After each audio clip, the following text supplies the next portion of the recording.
Bạn có tự hỏi vì sao tiền cứ lảng tránh bạn? Có thể vì bạn đang phạm 3 sai lầm ngầm độc hại. Một là bạn luôn tin rằng tiền rất khó kiếm, nên tiềm thức của bạn cũng tự động đóng chặt mọi cơ hội giàu có. Hai là bạn hay buột miệng, tôi không có tiền. Dù chỉ là nói chơi, câu đó vẫn là mệnh lệnh gửi đến vũ trụ khiến tiền quay đầu. Ba là bạn ghen tị hoặc thầm ghét người giàu. Điều này khiến bạn rung động với tầng năng lượng, chống lại chính thứ bạn khao khát. Kết quả là tiền không thể ở lại, dù bạn có làm bao nhiêu đi nữa. Nếu bạn muốn dừng ngay sự thất thoát tài chính vô hình này, hãy bắt đầu thay đổi từ bên trong.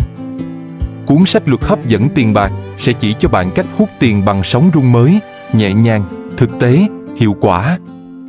Đặt sách trên giỏ hàng hoặc liên hệ với tác giả.